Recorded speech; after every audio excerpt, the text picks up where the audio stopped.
Culto de família. Como o pastor sabiamente colocou, as famílias hoje têm se deteriorado, têm realmente sido aí atacadas violentamente pela fúria do inimigo.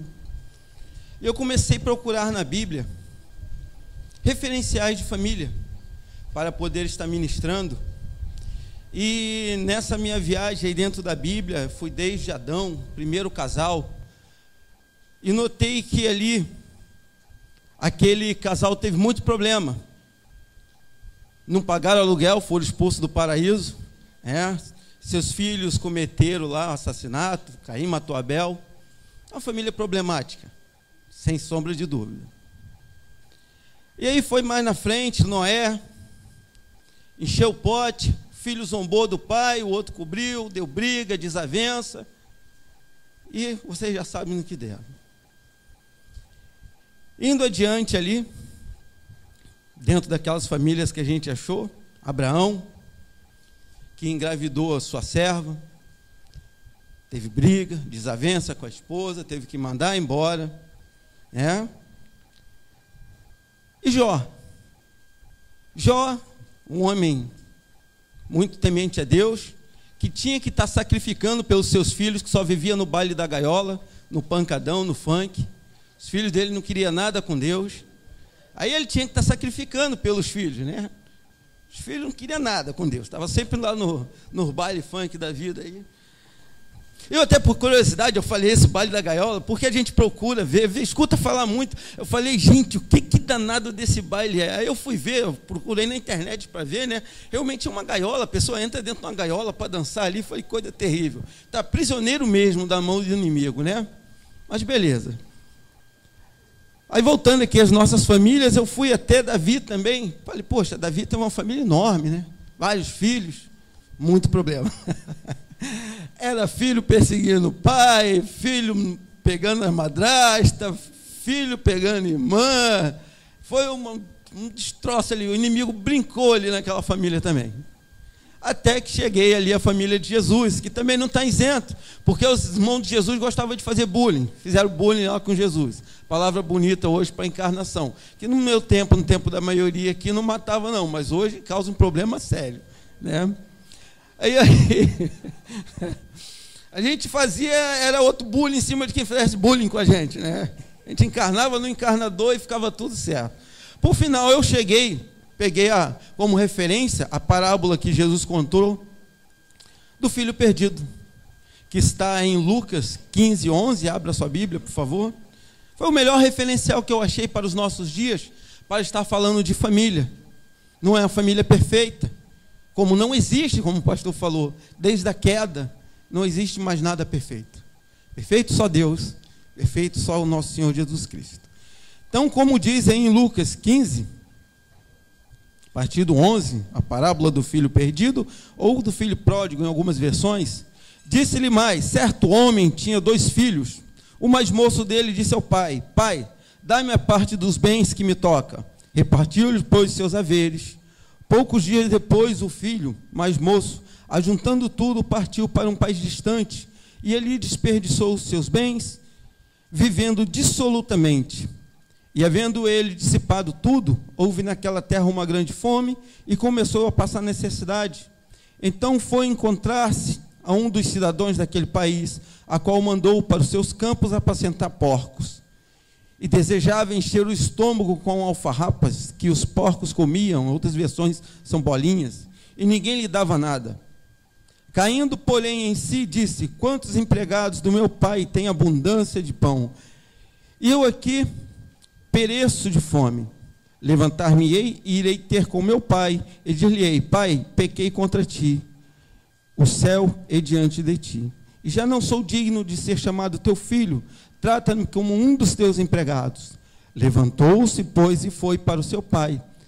Estando ele ainda longe, seu pai o viu, encheu-se de compaixão, e correndo lançou-se ao pescoço e o beijou, e disse-lhe, o filho, pai, pequei contra o céu e diante de ti, já não sou digno de ser chamado teu filho. Mas o pai disse aos seus servos, trazei depressa a melhor roupa, vestilha, e pondo-lhe um anel no dedo e alparcas nos pés, Trazei também um bezerro cevado, e matai, comamos e regozijamo-nos. Porque este é o meu filho, que estava morto e reviveu, tinha se perdido e foi achado. E começaram a regozijar-se. Só até aqui. Amém.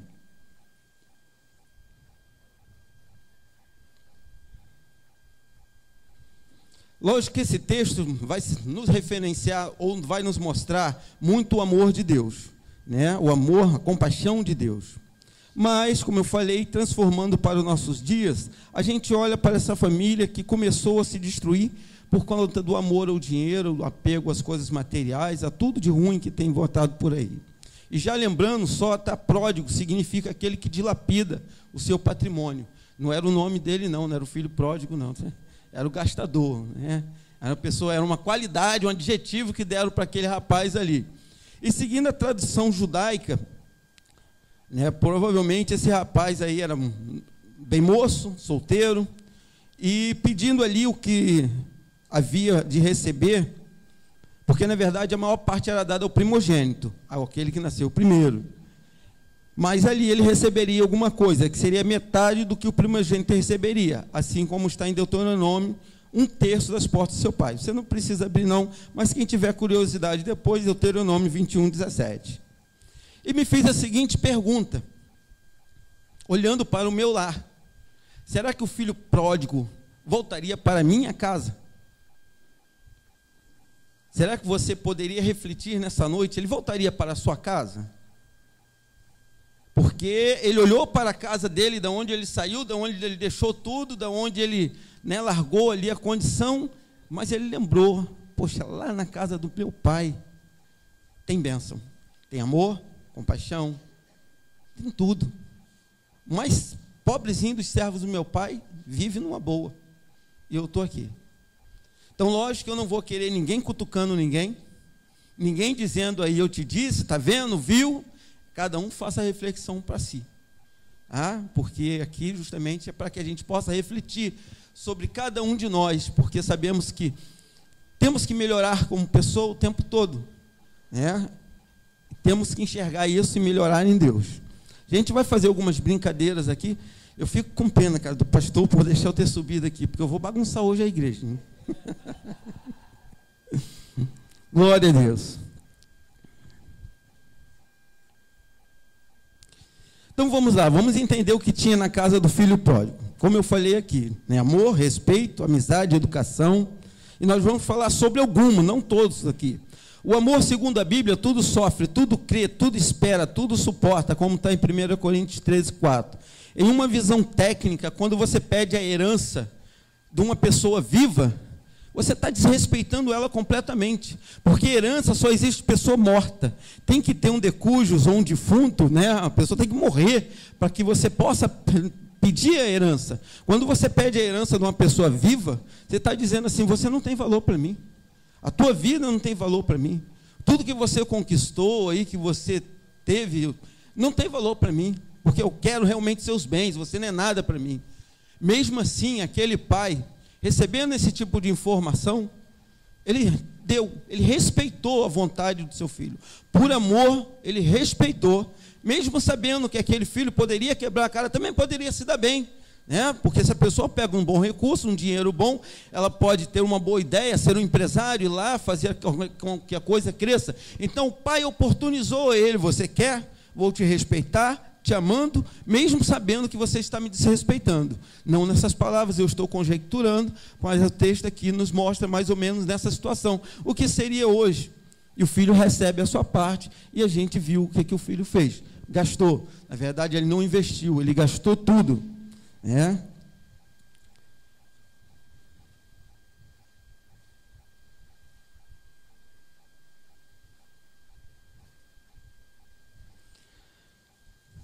Então a gente, lógico, não tem que apoiar o erro, mas a gente vê que depois o menino se arrependeu, voltou, e a gente tem que saber respeitar, abençoar e receber de volta. Hoje os nossos lares, eles estão mais ou menos da seguinte forma. Tem uma música muito conhecida no mundo secular, que ele traz da seguinte forma: estilo musical do afrodescendente inimputável. Vocês não conhecem essa música? É do Martinho da Vila, Samba do Crioulo Doido. Nós estamos nos nossos lares assim, falamos português, mas muitas vezes não nos entendemos como família.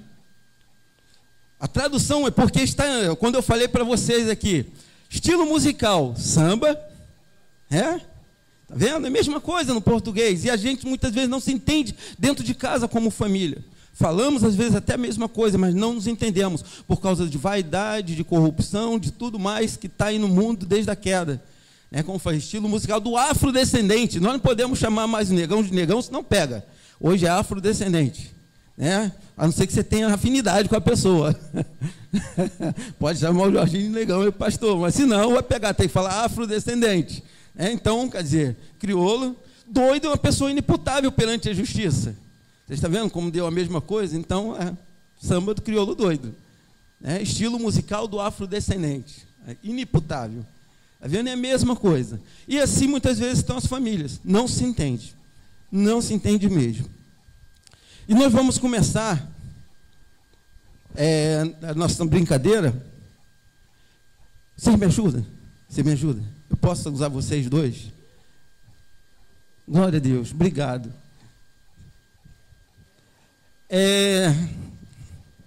Heloísa, traz a venda aqui para mim, por favor. Vem cá, por favor, vocês dois. Tenham paciência.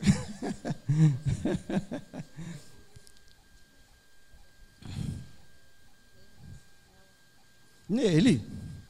Ele que tem que confiar nela. Espera aí. Depois a gente vem.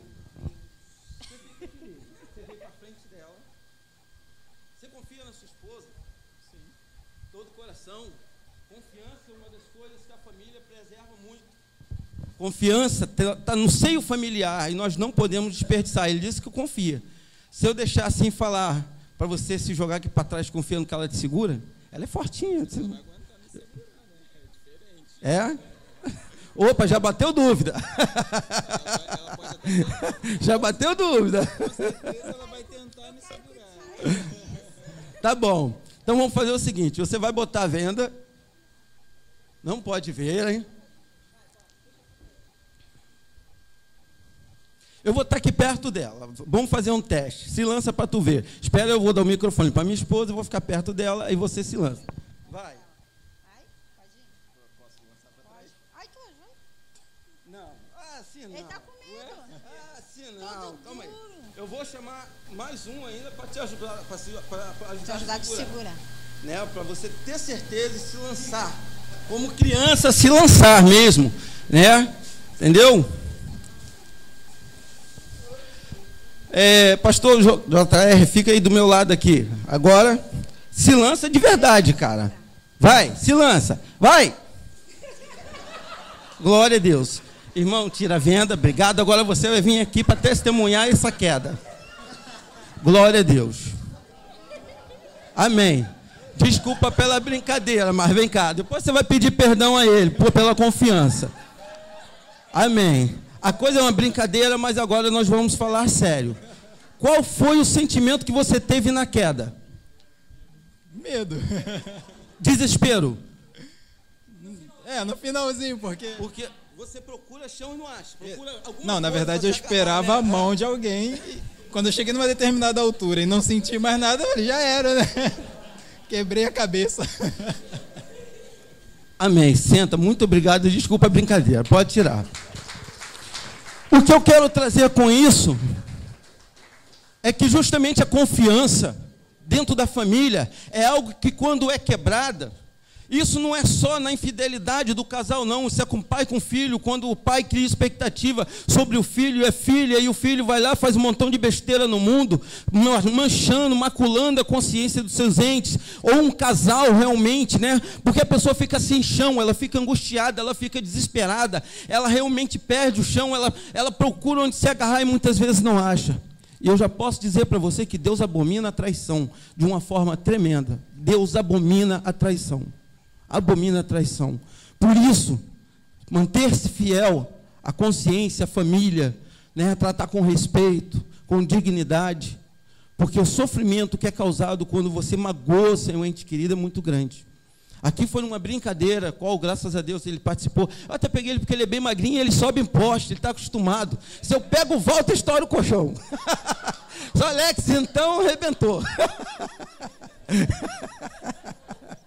Glória a Deus. Mas então é justamente essas coisas que eu quero mostrar aqui para vocês, né, que a consciência é algo muito importante e que nós devemos cuidar da nossa família em todo sentido, seja pai com filho, filho com pai, né, para que a gente possa viver ali amplamente e dignamente dentro da nossa casa, para não trazer esse tipo de transtorno. Não acabou não, tá?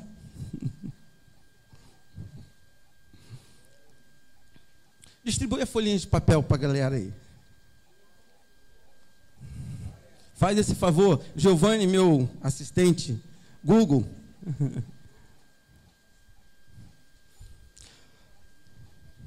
O que nós vamos fazer agora é uma dinâmica, que a Simone já até contou uma vez, foi feito com copo, a irmã fez com copo, eu vou fazer com a folha de papel, até porque tem outras conotações. Isso, por favor, ajuda a distribuir aí, pastor.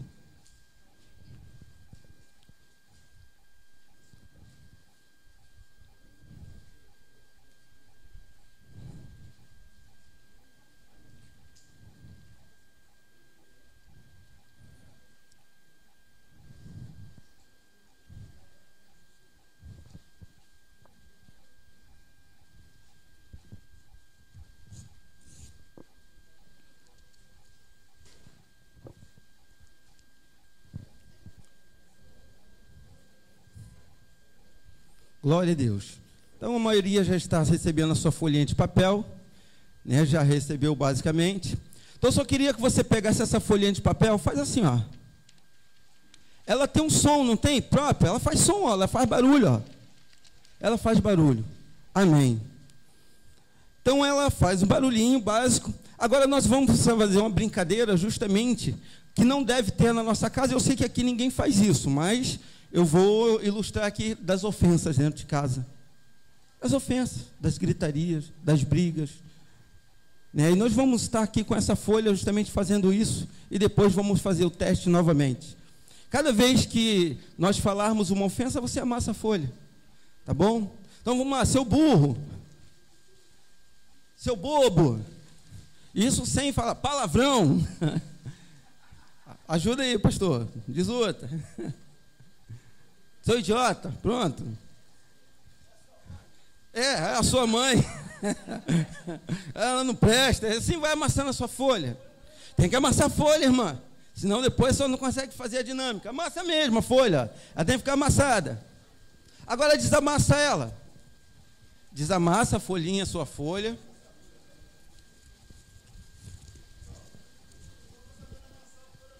Tá não, né, povo? Ah, é porque não tem casa que algumas, é como eu falei, não acontece aqui com esse pessoal, entendeu? Mas era para fingir que acontecia e amassar a folha, porque não acontece no nosso lar. Né? Estica bem aí, desamassa mesmo. Procura esticar o máximo possível. Agora vê se ela faz barulho de novo. Não vai fazer, porque foi rebentado as fibras da folha. E uma das coisas que eu aprendi na vida, né, falando, é que confiança, muitas vezes é igual à virgindade. A pessoa pode perder, ela pode até reconstituir, se for a menina, o ímen, se for o menino, o cabresto. Mas a consciência sempre vai acusar que aquilo é falso. Então é a mesma coisa aqui na folha, foi rompido a consciência, foi rompido a fidelidade, foi rompido tudo, a dignidade da pessoa, foi tudo rompido. E agora? E agora? Perdeu a alegria, como diz o pastor. Eu vou ensinar vocês aqui a fazer uma rosa. Com essa folha, pode partir de repente ela no meio. Vou só soltar o microfone um pouco para poder dobrar. Você prende ela assim.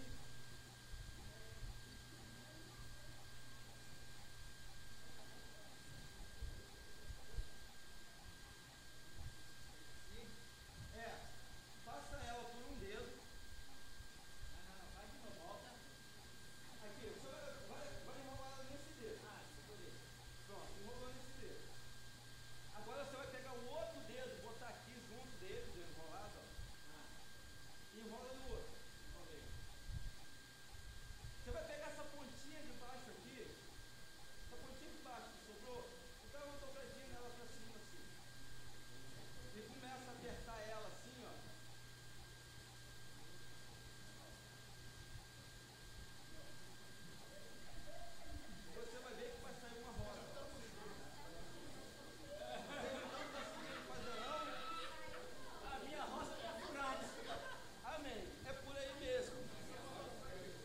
É aí que eu quero chegar. Se a rosa não ficar perfeita, ela não vai ficar perfeitinha mesmo. Amém. O pastor Douglas ficou boa. Tá? Depois de tudo isso que aconteceu, a gente só vai achar um lugar para consertar. Onde é que a gente conserta tudo isso? Justamente na igreja. Porque essa rosa aqui simboliza a rosa de Saron para cada um de nós. A rosa de Saron, ao contrário do que muitas pessoas pregam ou pensam, porque eu até já preguei assim também, não é Jesus. A rosa de Saron é a igreja. A rosa de Saron é você. Porque era uma rosa que nascia na planície, era uma planta normal, comum. Ela tinha 6 pétalas, mas ela reconhecia, ela era vermelha, ela reconhecia o sangue do Cordeiro sobre ela. Ela muitas vezes era menosprezada como a igreja e como muitas vezes nós somos. Mas ela tem um valor muito grande. E uma das coisas interessantes também sobre a rosa de Saron é que ela nasce mais no inverno. E inverno nos remete a dificuldade, a problemas. Aí é onde a gente vem com essa rosa de Saron, se apresenta, vê que, opa, a falha começa em mim, eu tenho que corrigir, eu tenho que mudar. Aí a gente se apresenta a Jesus, reconhecendo as nossas falhas, e onde começa a mudança na nossa vida, dentro da nossa casa, dentro do nosso lar. E ela tinha 6 pétalas, tá? Que simboliza o número do homem dentro da Bíblia, quem gosta aí dessas coisas. Aí a gente vai poder, logicamente, depois de reconhecer o nosso estado de fragilidade, que a flor é frágil, e nós somos frágeis também. Se apegar a Jesus, nosso Redentor, verdadeiro psicólogo, aquele que é capaz de mudar toda a situação adversa em nossas vidas, e nos levar à água tranquila, porque a confiança no Senhor, aquele que deposita a confiança no Senhor, descansa. E aí pode falar como a noiva falou lá em Cantares 2:3, que é: qual a macieira entre a árvore do bosque, tal é o meu amado entre os filhos. Desejo muito a sua sombra, e debaixo dela me assento, e o seu fruto é doce, ao meu paladar. Então, aquele que confia em Jesus verdadeiramente, até para mudar estas situações adversas, dentro do seu lar, dentro da sua casa, ele vai descansar sobre a sombra e ainda vai ter o alimento ali, porque o próprio Jesus, ele garante isso. Você vai ter realmente refrigério na sua vida. Mas aí você pode dizer para mim, né, irmão, meu lar já está no chão, já está danificado, já tem muitos problemas, né? Estou com meus parentes totalmente destruídos, desestruturados, o inimigo já fez a festa, já levou todos cativos. E agora, o que fazer? Como fazer? Porque a gente tem uma grande tendência a relaxar e não botar tranca na porta. A gente só bota tranca na porta depois que ela é arrombada. E quando eu digo isso, é justamente a questão de ter cuidado, porque eu costumo dizer que ser pai é um investimento alto. Ser pai no sentido, pai e mãe, né? Pessoa ali que toma conta dos filhos, é um investimento alto. E é chato. Eu digo muito para o meu filho, agora já estão ficando grandes, graças a Deus está acabando essa chateza, mas eu muitas vezes chegava assim, está na hora de ser pai chato. Desliga a TV, vai escovar o dente e dormir. Aí você já escuta o: ai pai, não sei o quê, está cedo, não sei o quê, tem que acordar. Vai para a cama. É hora de ser pai chato. A maioria quer ser amigo do seu filho. Eu digo, eu não sou amigo do filho, eu sou pai dos meus filhos. Amigo é aquele cara que vai brincar, vai curtir, vai sair. Eu sou pai. Eu sou aquele cara que vai representar Deus na vida dele, que vai cuidar dele e vai dizer não para ele quando for preciso. Porta de quarto de filho é aberta. Fechou, abre. Tem porta lá para na hora de ligar o ar-condicionado e dormir, mas o restante do dia é aberto. Eu tenho que estar vendo o que está acontecendo. Eu conheci casas de irmãos que o filho chegou a botar placa na porta: não entre. Poxa, não entra, é minha casa. Vou entrar. E não cuida. É isso que eu estou querendo chegar e mostrar, que nós temos que cuidar e zelar pela nossa família. Porque Deus é um Deus zeloso, Ele corrige o filho que ama, e aquele que aceita a correção, Ele se agrada. E assim, na nossa família, nós temos que cuidar, temos que zelar, temos que ser pai chato. E aos filhos, quando entendem isso, eles passam a te amar mais e mais, porque você está zelando por ele, você está cuidando dele. Por isso que nós devemos realmente não ser largado, jogado, ou jogar como batata por aí, como a gente vê correr. Eu até estava comentando esses dias que eu tive o desprazer, né, de ver um jovem que o filho dele lá, o jovem cuida dos jovens na igreja, e o filho dele, pequenininho, sendo saco de pancada na rua. Aí eu chamei o pai e falei, cara, vem cá, deixa eu fazer uma reclamação aqui. Aí ele já olhou para o filho, o que ele aprontou? Falei, teu filho não aprontou nada, é uma pessoa maravilhosa. Teu filho é lindo, teu filho é doce. Tanto é que ele é um saco de pancada, está todo mundo batendo nele, e você está lá dentro cuidando dos filhos dos outros e está esquecendo o teu, para você ganhar nome, e o teu está aqui sendo largado como saco de pancada. Então nós devemos cuidar da nossa família, porque o inimigo ele não brinca. O inimigo ele não brinca de ser inimigo, e ele veio para destruir mesmo, para matar, para roubar e destruir. E ele sabe que o seio da família ali, a igreja é constituída de família, e ele sabe que se ele entrar dentro da tua casa e destruir tua casa, ele já ganhou praticamente a guerra. Praticamente a guerra já foi ganha. Mas vamos lá, depois que tudo isso acontece, irmão, já aconteceu. Eu não cuidei, eu não zelei, eu não era evangélico na época, e meus filhos estão aí largados. Meus pais, seja lá, avós, estão largados, estão fazendo besteira à vontade. Então só tem um jeito. E usando como referência, apesar de ter falado dele aqui, Davi, ele tem uma passagem em que ele está em Siclac, fugindo lá do rei Saul, e ele vai para a guerra, deixa a sua família, e a sua família é dizimada. É capturada. Dizimada quando matam, Ela foi capturada, levada cativo.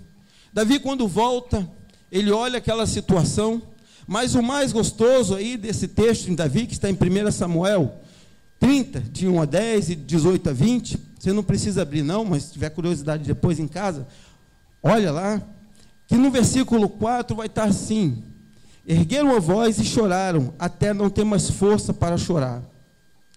Davi, ele sabia que quando você luta uma guerra com o emocional abalado, você tem uma grande tendência de fazer besteira. Quando você está nervoso, você toma atitudes que muitas vezes você não deveria tomar. E primeiro Davi foi lá, não só Davi como os outros, choraram à vontade. Choraram aos pés daquele que pode resolver, Deus. Choraram, até que toda aquela angústia, aquele desespero saiu. Para, com a cabeça fria, ele poder tomar atitude. E muitas vezes nós tomamos atitudes justamente de cabeça quente e não vai dar bom. Geralmente vai dar problema. E é a hora que você tem que parar para refletir, pensar e até muitas vezes deixar para resolver depois, não na hora, para que você não venha ter problema. E ali Davi, lógico, fez isso aí. Davi sabia lidar com Deus, com seu emocional. E Davi começa ali a empreitada. E a palavra de Deus nos garante: bem-aventurados que choram, porque serão consolados. Mateus 5,4. Os que com lágrimas semeiam, com júbilo ceifarão. Salmo 126,4. Se tiver que ter uma reação, chore antes, para desabafar. O choro lava a alma. Não é errado chorar, pois até Jesus chorou. João 11,35. Não teve vergonha disso quando ele ficou triste, Jesus não teve vergonha. E quando você tiver com problema na sua casa, também não se envergonhe. Chorar faz bem, alivia. Eu tenho dificuldade de chorar, tremenda. Gostaria muito de ter facilidade, porque eu fui criado numa família muito machista, que dizia que chorar era coisa de mulher. E eu cresci assim, e para mim é mais difícil chorar, mas quem chora bastante, com certeza, se alivia tranquilamente. Então, chore nos pés certos, que é os pés do Senhor. E ainda tem mais promessa. Lhes enxugarei dos olhos toda lágrima. Apocalipse 7,17. E ao anoitecer pode vir um choro, mas a alegria vem pela manhã. Salmo 30:5. Suas lágrimas serão sementes para um fruto que brotarão. Salmo 126:6. Aí vem aquela questão: você tem chorado aos pés do Senhor pela sua família? Você tem entregue, investido? Porque isso é investimento. Você se trancar realmente, botar no quarto e começar a orar até pela futura namorada do seu filho, da sua filha, o futuro emprego, colégio. Isso tudo a gente tem que botar aos pés do Senhor. Chorar e orar e apresentar. Então, chorar na presença de Deus nunca é em vão. A gente está estudando as cartas do Apocalipse, que hoje foi dito lá que as nossas orações estão na mão dos 7 anciões que estão segurando, 24 anciões que estão segurando as taças. Então, as suas orações estão lá. Não é em vão. Compreenda as pessoas. O povo falava em apredejá-lo, porque todos estavam em amargura. Isso está no versículo 5. Estou assim até acelerando um pouco para a gente ganhar mais tempo. Mas esse texto, como eu já falei para vocês, está lá em Samuel. Muitas vezes as pessoas nos tratam mal porque estão amarguradas e não sabem demonstrar carinho ou amor. Precisamos compreender isso. O povo de Deus, no deserto, quando ficou sem água, queria apedrejar Moisés. Pensou mal lá, né? Está em Êxodo 1:7.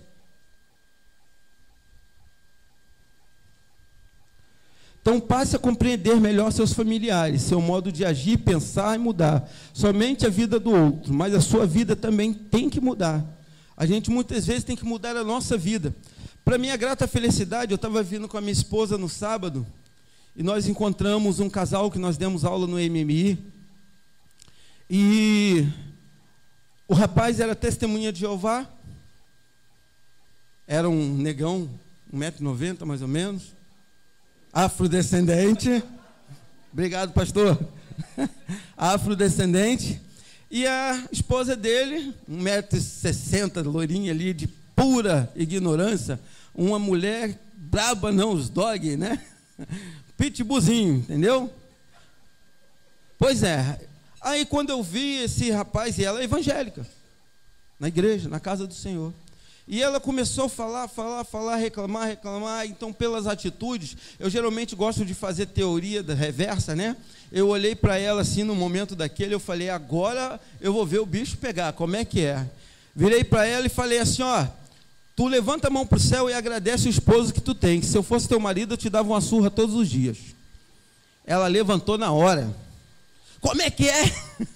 Aí eu falei, é isso aí que eu queria, minha irmã. Eu queria ver a sua atitude real, porque se no meio de todo mundo você toma uma atitude dessa, imagina dentro da sua casa, o inferno que tu não faz na vida do teu filho e do teu marido, da tua casa.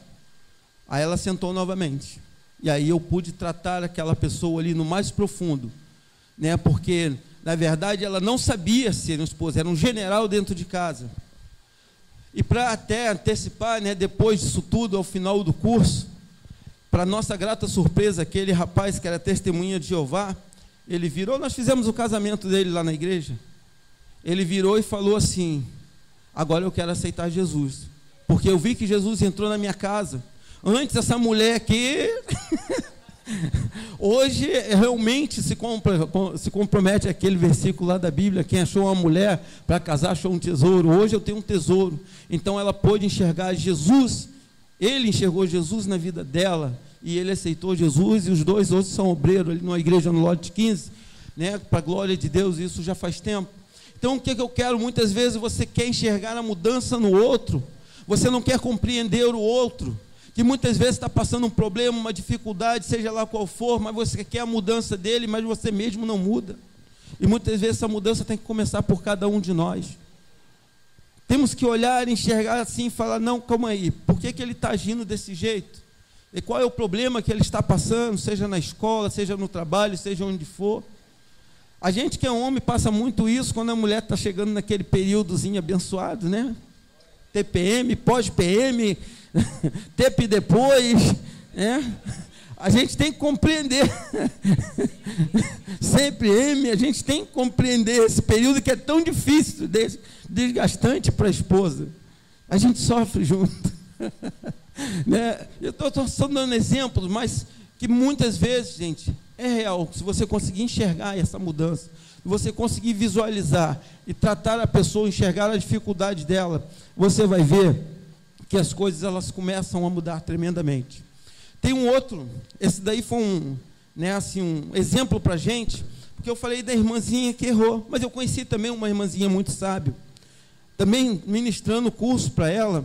Ela ganhou o esposo dela para Jesus, o esposo dela só vivia bêbado no botequim, e ela, uma anciã, vinha da igreja, ela parava na porta do botequim e falava assim para ele, meu amor, eu posso te esperar aqui para a gente ir junto para casa?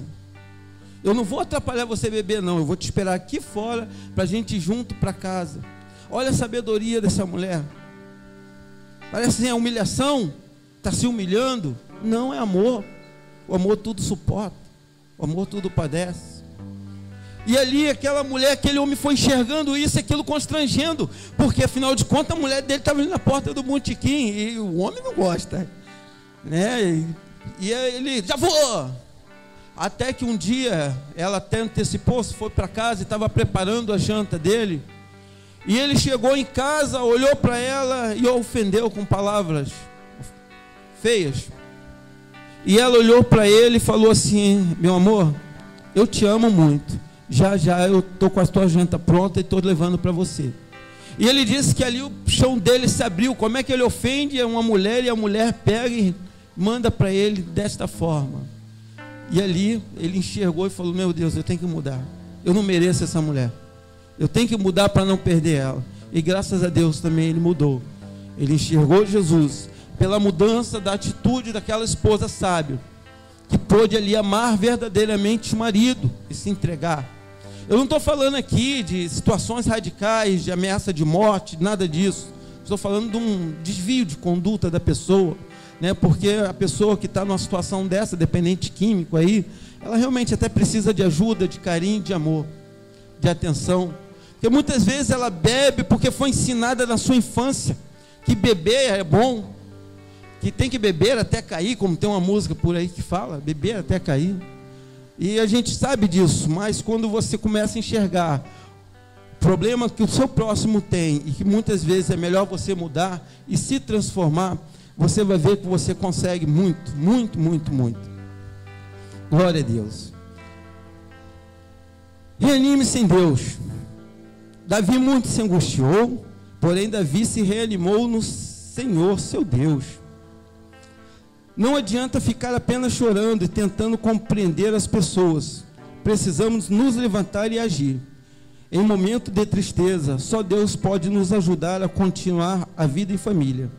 Talvez você não consegue ânimo em ninguém, pois em vão socorro do homem, né? Como está em Salmo 108. Mas busque o ânimo no Senhor, porque Ele te fortalece. Filipenses 4,13. A alegria do Senhor é nossa força. Neemias 8,10. Davi escreveu o Salmo 46, que fala que Deus nos fortalece. Em quem você tem buscado o ânimo para restaurar sua família? Busque fortaleza no Senhor. Quantas vezes a gente vê, eu tenho uma prima até que eu falo muito, essa minha prima, ela brinca de vezes de ser crente, mas toda vez que ela tem um problema, seja com o esposo, seja em qualquer canto, ela joga lá no Face. Estou passando isso, estou passando aquilo. Como se assim alguém pudesse socorrê-la. Como alguém pudesse mandar uma palavra de socorro a ela. A gente vê que é um ato de desespero. Mas olhando aqui como Davi fez para socorrer a sua família, que foi levada pelo inimigo, a gente vê que só tem uma forma correta, a forma certa, é ir para os pés do Senhor. Porque você pode até se angustiar, realmente pode, é normal. Gente, ficar, né, nesse sentido, eu vou até um breve, meu filho não gosta que eu falo não. Meu filho mais novo, uma vez ele deu um vacilo, ele pegou uma tripinha ele foi grampear, ele pegou a tripa do grampeador bem grande, ele partiu no meio, botou uma parte na boca e a outra foi fechar. Quando fechou, ele aspirou, engoliu. Mas como ele é uma criança que resolve tudo sozinho, sempre foi autodependente ali, tomou um copo d'água, desceu para ele e estava bom. Então depois a gente fala o testemunho completo, mas só para encurtar, para você ver como a gente se angustia, mesmo às vezes estando nos pés do Senhor, mesmo caminhando com o Senhor, às vezes a gente perde o chão com os problemas que vêm à nossa volta. Aí, lógico, furou o intestino, teve que fazer cirurgia. Isso aqui eu já estou cortando, que ele quase morreu, tá? Aí a médica chegou para a gente e falou: essa cirurgia vai durar de 1h30 a 2 horas. Tá bom, tranquilo. 1 hora, 2 horas, 3, 4, 5, 6, 7, 8 horas. Minha esposa vira para mim, fala assim: eu quero levar meu filho de volta para casa.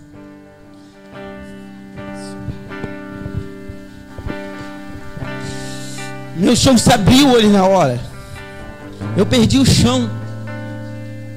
Eu não tinha força. O que eu ia fazer como homem? Eu não tinha como dar o filho dela de volta, que é meu filho também. Eu não tinha como dar o filho dela, restituir. Só Deus. E para desespero maior, deu vontade de bater naquela médica. Deus tenha misericórdia de nós. Que geralmente vinha um enfermeiro na porta e falava assim: ei, vem ver seu paciente aqui, já está aqui. Me saem as duas médicas com a luva cheia de sangue, com a máscara na cara ainda. Quando eu olhei, eu falei: morreu. Falei: foi embora. Ela acho que viu meu semblante, que eu desfaleci na hora. Ela já: calma, calma, tá tudo bem. Tá tudo bem, só queria falar com vocês que a cirurgia foi um sucesso. Começou a falar. Eu falei: doutora, que vontade de dar na senhora. Entendeu? Então quer dizer, a gente se angustia, a gente perde o chão, né? Assim como Davi fez, mas existe uma solução sempre. Para, respira e olha para o alto, da onde vem seu socorro. E foi isso que Davi fez ali naquele momento de desespero, porque ele realmente ficou completamente angustiado, ele e todo mundo que estava, porque a sua família foi capturada. E ele ali achou a fortaleza suficiente para se erguer, confiando no Senhor, porque todos nós estamos sujeitos a isso, porque não existe super crente, ainda não inventaram. Porque quando abala a nossa família, quando atinge os nossos, a gente perde realmente o chão. Glória a Deus. Mas confia no Senhor. Você tem direito a ficar assim.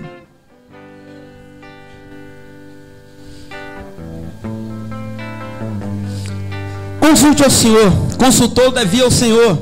Antes de tudo, precisamos orar a Deus, buscar sua confirmação para as decisões. Deus aprovou, por isso Davi foi. Ele sabia que Deus, se Deus dissesse sim, o sim seria bênção. Mas se Deus também dissesse não, não adianta. Então perderia seu tempo, mas com a bênção do Senhor tinha vitória garantida. Não faça nada antes de orar. Se você sentir que Deus está na frente, prossiga. Mas se tiver dúvida, pare imediatamente. Espere uma confirmação do Senhor. Primeiro devemos agradar ao Senhor, e depois Ele satisfará os desejos do nosso coração. Salmos 37:5. Tome cuidado para não estar saindo à frente de Deus. Seria errado primeiro tomar as decisões e depois exigir que Deus abençoe como está. Você tem que consultar a Deus em oração antes de tomar suas decisões. Antes de tudo, ore na presença de Deus. Isso, como eu disse aqui no texto, muitas vezes nós tomamos as atitudes antes de consultar a Deus. Passamos à frente.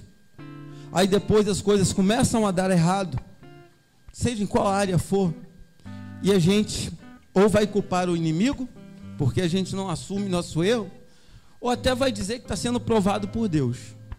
Mas você não consultou a Deus. Você não perguntou a Deus pela tua família, como você agiria, como você poderia transformar ali a situação adversa na tua casa. E se você realmente consultar a Deus sempre, pedindo direção, Deus vai te mostrar até a forma que você deve agir com seus filhos, com os entes queridos que estão à sua volta. Ele vai te dar estratégias para que você consiga conquistá-los, trazê-los de volta para dentro do seu lar.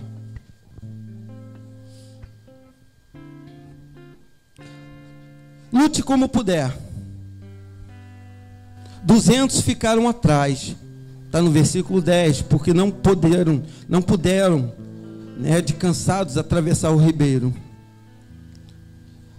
Quando Davi veio da guerra, que ele estava chegando junto com o pessoal, esses 200 que ficaram para trás, eles, lógico, tiveram que correr atrás daquele povo que foi.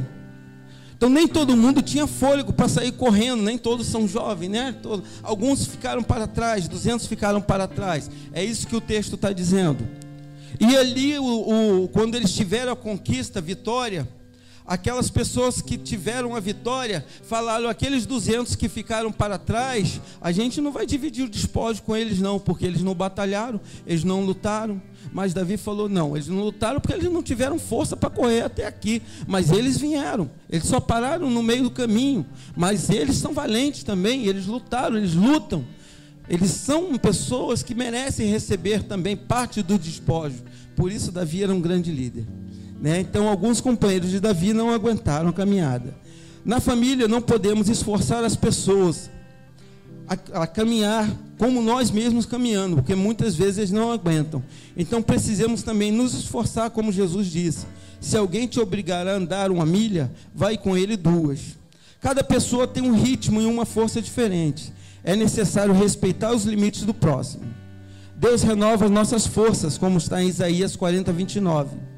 Mas não podemos obrigar as pessoas a lutar se não podem. Eu estava até conversando esses dias com um rapaz que trabalha comigo, e ele brincando, ele falou que o irmão dele é médico, né? E o irmão dele é mais velho, até referenciando esse texto. Aí ele disse que ele brinca com o irmão, como o irmão foi o primeiro a nascer, o irmão levou toda a inteligência e para ele não sobrou nada. Que ele é sargento da Marinha, o irmão é médico aí fora, capitão de fragata também. Então ele brinca muito com o irmão nesse sentido. E parece ser uma brincadeira boba, mas é uma realidade como que eu estou querendo falar aqui. Muitas vezes a gente olha, isso é que eu já fiz também, gente. A gente, quando fala assim, a gente erra, a gente vai aprendendo na caminhada. Eu olhava para minha esposa assim e falava assim: tu não ora? Mas eu preciso estar vendo ela orar. Ela falava isso para mim: você precisa ver orar. A gente vai aprendendo, né? Tu não ora? Ela ora. Na hora de lavar a louça, na hora de estar varrendo a casa, ela está orando, tem os momentos dela de comunhão. Só estou falando de coisa bem passada, né? Graças a Deus. Aí agora a minha briga com ela são outras. Mas a gente tem que respeitar a limitação da pessoa, porque às vezes a pessoa não tem a mesma limitação, ou ela foi criada de uma forma que ela não consegue acompanhar o ritmo da gente. O pastor estava dizendo até aqui na escola bíblica dominical a respeito que nós fomos ensinados a ter preguiça de ler. E para você fazer com que uma pessoa goste, aprenda a ler a Bíblia, aprenda a estar ali, não adianta brigar. Você tem que arrumar estratégia. Você tem que mostrar para ela que ela necessita conhecer, ler, conhecer a palavra de Deus e dar ali, sei lá, compra um videozinho, né? Compra uma Bíblia enfeitada, investe nos seus filhos, na sua casa, nas pessoas que estão à sua volta. Existem várias estratégias para você poder levar aquela pessoa a caminhar contigo. E muitas vezes você está um passo muito à frente e a pessoa está atrás e ela acaba se perdendo. E ela necessita de ajuda. Por isso a Bíblia vai dizer que nós temos que suportar os nossos irmãos. E suportar não é, poxa, só porque o Alexandre é flamenguista, né? Flamenguista, eu sou vascaíno, eu não vou suportar ele só porque os nossos times são diferentes. Né? Falando aqui de time, só para a gente descontrair, brincar, né? Porque eu nem vivencio muito questões de time.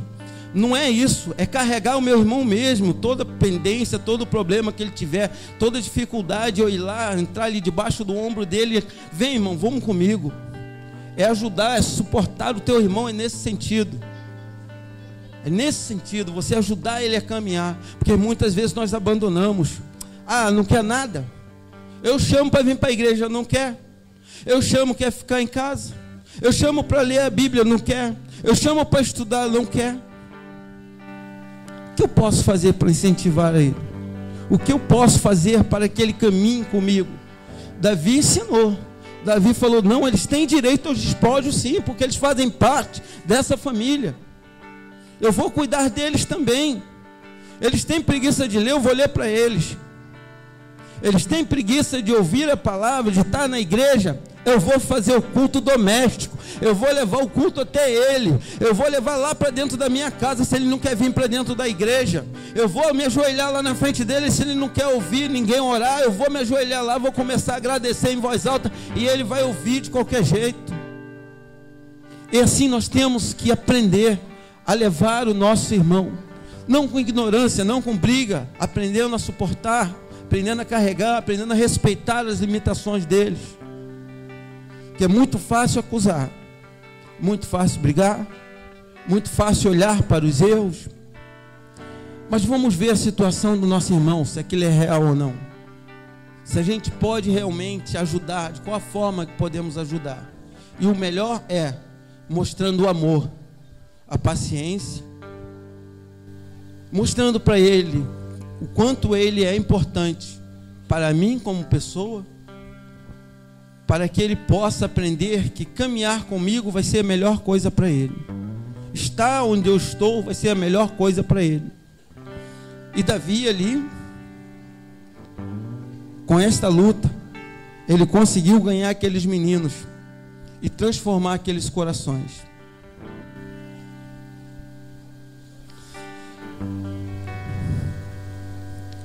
Mas às vezes muitas vezes perde a força, né? Perdemos as forças, porque nós não enxergamos, queremos ir com a força do nosso braço. E com a força do nosso braço, geralmente não temos força. Porque só quem convence o homem do pecado, do juízo, é o Espírito Santo de Deus. Só quem convence o homem do seu erro é o Espírito Santo de Deus. Mas isso muitas vezes não é desculpa, porque o reino dos céus é tomado por esforço, e os que se esforçam se apoderam dele, como está em Mateus 11:12. O Senhor te chama e te diz: não te mandei eu, ser forte e corajoso, não temas, nem se espante, porque o Senhor teu Deus é contigo por onde quer que andares, como está em Josué. Você tem se esforçado para salvar a sua família? Você tem se esforçado verdadeiramente para afastar a sua família de todos os perigos, de buscar Ele, mesmo aqueles que se perderam, de ir lá e retornar com Ele para a sua casa? Porque, como eu falei aqui, criticar é fácil, brigar é fácil, isso tudo é muito fácil, mas realmente viver, né, o texto que a gente fala aqui, como foi o principal da casa do filho pródigo, o amor, esse é algo tremendo. Eu vou dizer para você que o amor, quando a gente pode manifestar isso dentro da nossa família, dentro da nossa casa, é algo que muda tudo. Eu vou dar aqui como exemplo uma outra situação, porque como eu falei, a gente vai errando e Deus vai nos ensinando pela sua eterna misericórdia. Eu já contei esse testemunho para alguns e eu, por ser militar, de vez em quando eu era mandado para algumas missões, e eu fui mandado lá para o Mato Grosso do Sul, para a fronteira com a Bolívia, numa cidade chamada Ladário, local de penitência, né? Local de penitência. Uma cidade com mais ou menos 15 mil habitantes, mais de 526 centros de macumba registrados. Aí eu fui para uma igreja batista tradicional, que só tinha ela por lá. Assim, Deus falou: tu vai para ali. Eu cheguei lá, fui visitar aquela igreja. E começa que eles não têm um ministério de evangelista. Lá você tem o pastor probatório, que é o seminarista, né? Seminarista e depois pastor. Eu falei: poxa, aqui eles não aceitam nem meu ministério. Então aqui não é meu lugar. Eu não vou viver mais aqui. Eles não falam em retretré, não falam em língua, não falam em mistério, não tem nada disso. O que é que eu vou fazer aqui? Aí o Senhor falou, Espírito Santo, no meu coração: cara, tudo que você diz que tem, que é teu, fui eu que dei. E o dom que eu quero que você manifeste naquele lugar é o dom do amor. Esse é o que fica, esse é o que vai ficar. O resto é tudo transitório, tudo passageiro. Eu sou teimoso, eu não vou ficar naquela igreja. Não vou. Deus vai. Tá bom, vou. Tá falando, eu vou. Mas eu também vou ficar de birra lá, sentado no banco. Sentado no banco e não vou fazer nada. Tá bom, pensa tu. Eu não te chamei para fazer nada. Então, quer dizer, comecei a ficar no banco ali daquela igreja e falei, eu fechava o olho, começava a sapatear no mistério, e olha que não é muito minha praia não.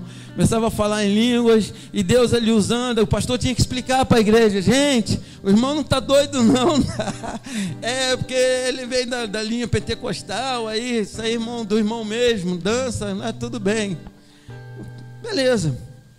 Eu sei que até quando eu fui ver, a escola bíblica estava na minha mão, escola bíblica na minha mão, o pastor entregou a igreja na minha mão, porque ele, quando estava de serviço, ficava lá.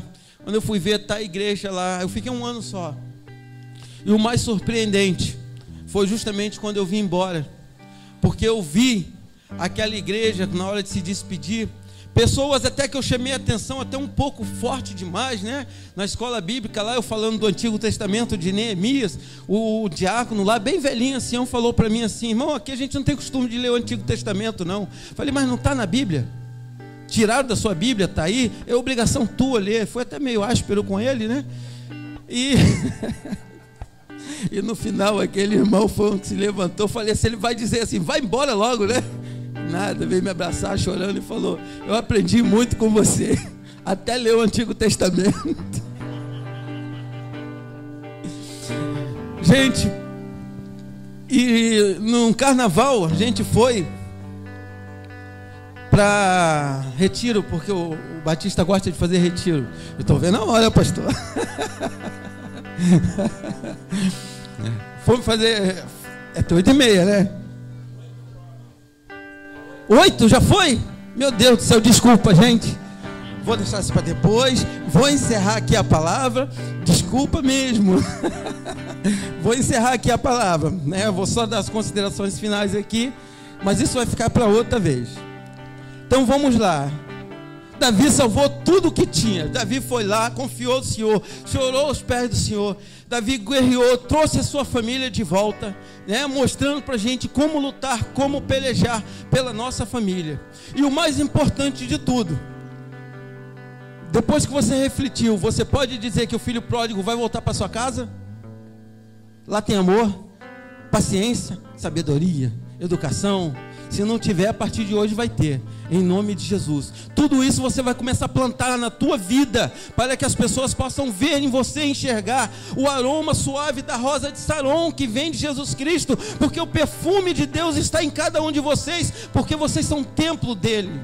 Vocês são a igreja do Senhor, e como igreja do Senhor, vocês têm que refletir esse amor que é sem limites, um amor que ele diz que amou o mundo de tal maneira, que deu seu Filho unigênito para que todo aquele que crê não pereça, mas tenha vida eterna. Amém? Então, obrigado pela oportunidade, desculpa por ter passado.